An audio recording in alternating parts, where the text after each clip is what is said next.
Assalamu alaikum wa rahmatullahi wa barakatuh, mes chers frères et sœurs en islam, que la paix, la miséricorde et la bénédiction d'Allah soient sur vous. Avant de commencer cette vidéo, n'oubliez pas de liker cette vidéo car cela nous donne beaucoup de force pour continuer à partager du contenu bénéfique. Et je vous invite à vous abonner à notre chaîne et d'activer la cloche de notification pour rester informé de nos prochaines publications sur la foi islamique.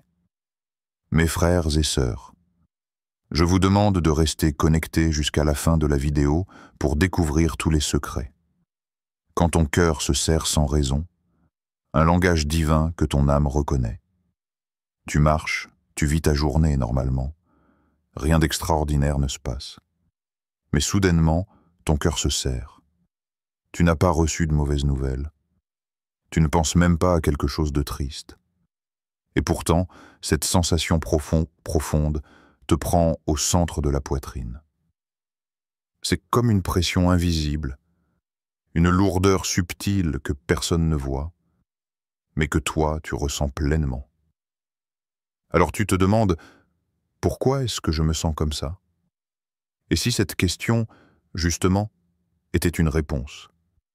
Et si cette oppression soudaine était un appel silencieux d'Allah, une alerte discrète que ton âme, plus connectée que ton esprit, a captée avant toi? L'âme voit ce que l'œil ignore. Il faut savoir une chose essentielle. Ton âme est consciente d'Allah, même lorsque toi, tu l'oublies. Ton esprit peut être distrait. Tu peux être absorbé par ton travail, tes conversations, tes réseaux sociaux, ta fatigue. Mais ton âme, elle, reste intimement liée à la source divine. Et quand quelque chose autour de toi commence à t'éloigner subtilement d'Allah, elle réagit. Elle envoie des signaux, pas à travers des mots, mais à travers des sensations profondes, des manifestations physiques. Parmi ces signaux, il y a ce cœur qui se serre. Ce n'est pas une maladie, ce n'est pas un problème psychologique. C'est une forme de communication divine, un code spirituel que très peu prennent le temps de lire. Allah parle au cœur avant qu'il ne parle aux oreilles. Le prophète Mohammed a dit, « Dans le corps, il y a un morceau de chair. S'il est sain, tout le corps est sain. S'il est corrompu, tout le corps est corrompu. Et ce morceau de chair, c'est le cœur. » Bukhari et Muslim. Et parfois, ce cœur s'exprime non pas par des paroles, mais par un resserrement silencieux, comme un cri intérieur que tu n'arrives pas à formuler. Une douleur douce, mais porteuse de lumière. Ce n'est pas une douleur physique intense. Ce n'est pas une crise de panique. Non, c'est plus subtil. Tu ressens comme une tension diffuse, un poids modéré, mais suffisant pour te déranger, pour te faire sentir que quelque chose ne va pas. Et plus tu t'obstines à ignorer cette sensation, plus elle devient persistante. Mais attention, ce n'est pas un mal. Ce serrement du cœur est un cadeau, même s'il est inconfortable. C'est un signal d'alerte miséricordieux. Allah, dans sa sagesse infinie, sait que tu es parfois trop absorbé par le monde pour entendre les rappels classiques. Alors, il utilise une méthode plus intime. Ton propre cœur, quand ce serrement devient répétitif, si ce type de sensation revient souvent dans les mêmes contextes, ne l'ignore pas. Observe ce qui l'a précédé. Était-ce une parole que tu as prononcée sans réfléchir? Une image que tu as regardée sans baisser le regard? Une intention que tu as nourrie en secret? Parfois, ce n'est pas le monde extérieur qui provoque la réaction, mais un choix intérieur. Ton âme ne tolère pas l'éloignement d'Allah. Elle a soif de pureté, de sincérité, de lumière. Et à chaque fois que tu la détournes de cette lumière, elle te le fait savoir, en te serrant le cœur. C'est pourquoi certains savants disent « Le péché laisse une trace dans le cœur, visible seulement à celui dont l'âme est encore vivante. » Un rappel à la présence. Ce serment peut aussi être un simple rappel à la présence. Tu t'es trop éloigné, tu as oublié de prier à l'heure, tu as passé des heures à faire défiler des contenus vides de sang. Et Allah, dans sa douceur, t'envoie une secousse, légère mais significative. Il ne veut pas te punir. Il veut te réveiller. C'est comme si Allah te disait doucement « Reviens à moi, respire en ma présence, écoute ton cœur, car c'est moi qui l'ai créé. » Le Coran nous révèle cette vérité bouleversante. Ce ne sont pas les yeux qui sont aveugles, mais ce sont les cœurs dans les poitrines qui le sont. Sourate Al-Hajj 22-46. Ce verset est une clé. Il te dit que ta vraie vision, celle qui capte les signes d'Allah, vient de ton cœur. Et quand ce cœur s'exprime par une douleur ou un inconfort, c'est une bénédiction. Cela prouve qu'il est encore vivant. Il sent encore la distance qui se crée entre toi et ton Seigneur. Que faire quand ton cœur se serre? Quand cette sensation te prend, ne la fuis pas. Ne cherche pas tout de suite une distraction pour l'oublier. Ne comble pas ce vide par du bruit. Au contraire, écoute-le. Assieds-toi, assieds-toi. Ferme les yeux, dis simplement « Ya Allah, je t'ai peut-être oublié, mais toi, tu ne m'oublies jamais. » Puis respire. Laisse les larmes venir si elles montent. Laisse ton cœur s'épancher. Tu n'as pas besoin de tout comprendre. Tu dois juste te reconnecter. Ce serment, c'est ton âme qui se souvient, même si toi tu as oublié. C'est une preuve d'amour, une miséricorde, un contact direct entre toi et celui qui t'a façonné. En vérité, Allah est proche, il est plus proche de toi que ta propre veine jugulaire. Il voit ce que tu ne vois pas. Il sent quand tu t'éloignes, même inconsciemment. Et il agit, non pas en criant, mais en touchant doucement ton cœur. Chaque fois que ton cœur se serre sans explication logique, dis-toi « Hop, c'est peut-être mon Seigneur qui me parle. » Et si Allah te parle, n'est-ce pas la plus grande des invitations à revenir vers lui? Les frissons soudains et incontrôlables. Quand ton corps réagit à une présence invisible, il y a des moments où, sans prévenir, ton corps frissonne. Pas parce qu'il fait froid, pas parce que tu es malade, ni à cause d'un courant d'air, mais soudainement, une vague traverse ton épine dorsale. Ta peau se hérisse. Une chair de poule inattendue s'installe. Elle peut durer 1 seconde ou quelques instants, puis disparaître sans raison. Tu restes là, immobile, à te demander « Pourquoi est-ce que je ressens ça ?»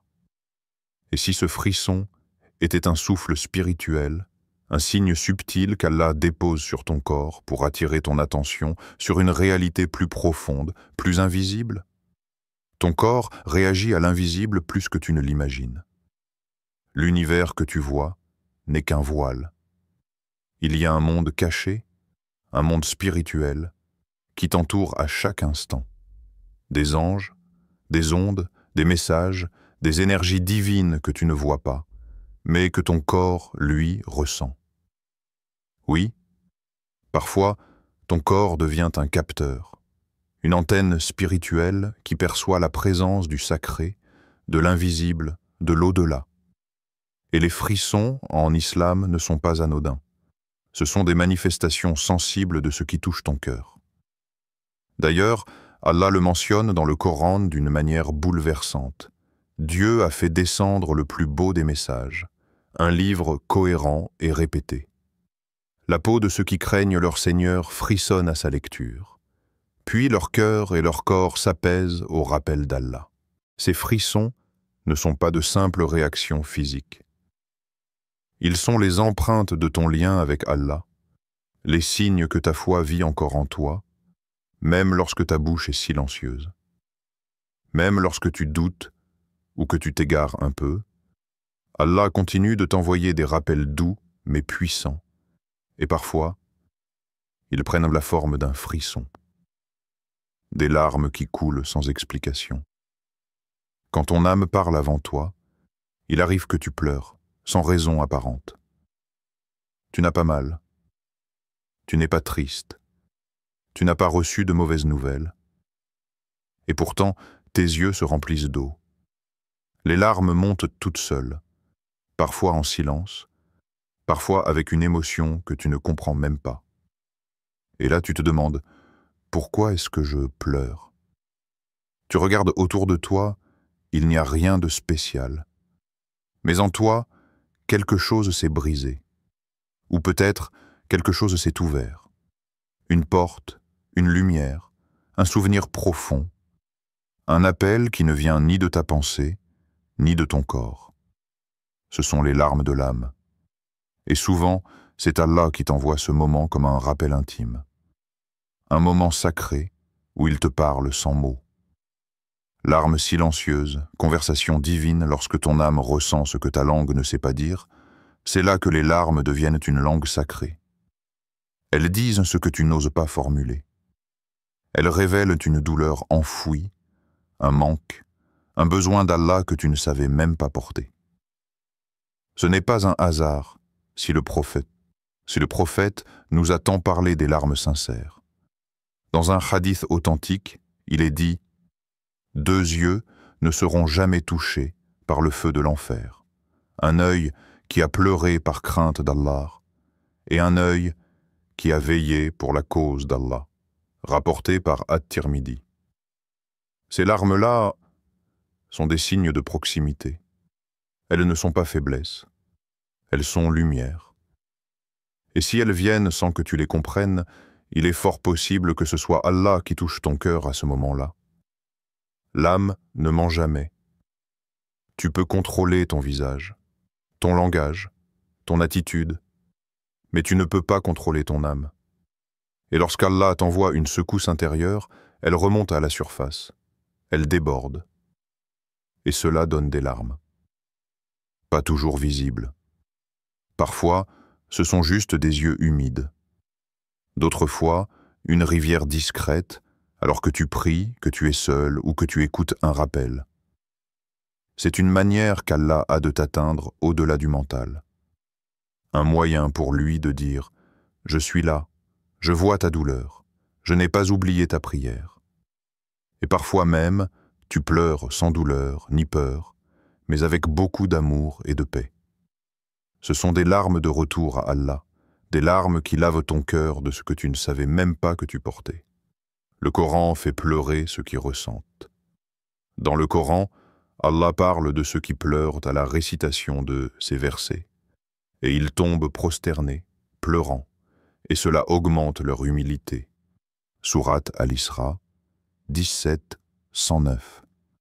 Ces larmes sont une réponse directe au message divin. Mais parfois, même sans lire le Coran, l'âme pleure parce qu'elle se souvient. Peut-être d'une faute passée, d'une prière oubliée, d'un moment de foi perdu. Ou peut-être d'un amour pur pour son Créateur. Et tu n'as pas besoin d'être pieux à l'extrême pour vivre ce moment. Il suffit que ton cœur soit encore vivant. Et Allah le fait vibrer, juste un peu. Juste assez pour que l'eau vienne aux yeux. Ces frissons ne sont pas de simples réactions physiques. Ils sont les empreintes de ton lien avec Allah, les signes que ta foi vit encore en toi, même lorsque ta bouche est silencieuse. Même lorsque tu doutes ou que tu t'égares un peu, Allah continue de t'envoyer des rappels doux mais puissants, et parfois, ils prennent la forme d'un frisson. Des larmes qui coulent sans explication. Quand ton âme parle avant toi, il arrive que tu pleures, sans raison apparente. Tu n'as pas mal. Tu n'es pas triste. Tu n'as pas reçu de mauvaises nouvelles. Et pourtant, tes yeux se remplissent d'eau. Les larmes montent toutes seules, parfois en silence, parfois avec une émotion que tu ne comprends même pas. Et là, tu te demandes, pourquoi est-ce que je pleure? Tu regardes autour de toi, il n'y a rien de spécial. Mais en toi, quelque chose s'est brisé. Ou peut-être quelque chose s'est ouvert. Une porte, une lumière, un souvenir profond, un appel qui ne vient ni de ta pensée, ni de ton corps. Ce sont les larmes de l'âme. Et souvent, c'est Allah qui t'envoie ce moment comme un rappel intime. Un moment sacré où il te parle sans mots. Larmes silencieuses, conversation divine lorsque ton âme ressent ce que ta langue ne sait pas dire, c'est là que les larmes deviennent une langue sacrée. Elles disent ce que tu n'oses pas formuler. Elles révèlent une douleur enfouie, un manque, un besoin d'Allah que tu ne savais même pas porter. Ce n'est pas un hasard si le prophète nous a tant parlé des larmes sincères. Dans un hadith authentique, il est dit « 2 yeux ne seront jamais touchés par le feu de l'enfer. Un œil qui a pleuré par crainte d'Allah et un œil qui a veillé pour la cause d'Allah. » Rapporté par At-Tirmidhi. Ces larmes-là sont des signes de proximité. Elles ne sont pas faiblesse. Elles sont lumière. Et si elles viennent sans que tu les comprennes, il est fort possible que ce soit Allah qui touche ton cœur à ce moment-là. L'âme ne ment jamais. Tu peux contrôler ton visage, ton langage, ton attitude, mais tu ne peux pas contrôler ton âme. Et lorsqu'Allah t'envoie une secousse intérieure, elle remonte à la surface, elle déborde. Et cela donne des larmes. Pas toujours visibles. Parfois, ce sont juste des yeux humides. D'autres fois, une rivière discrète, alors que tu pries, que tu es seul ou que tu écoutes un rappel. C'est une manière qu'Allah a de t'atteindre au-delà du mental. Un moyen pour lui de dire « Je suis là, je vois ta douleur, je n'ai pas oublié ta prière. » Et parfois même, tu pleures sans douleur ni peur, mais avec beaucoup d'amour et de paix. Ce sont des larmes de retour à Allah, des larmes qui lavent ton cœur de ce que tu ne savais même pas que tu portais. Le Coran fait pleurer ceux qui ressentent. Dans le Coran, Allah parle de ceux qui pleurent à la récitation de ces versets, et ils tombent prosternés, pleurant, et cela augmente leur humilité. Sourate Al-Isra, 17, 109. Ces larmes sont une réponse directe au message divin. Mais parfois, même sans lire le Coran, l'âme pleure parce qu'elle se souvient.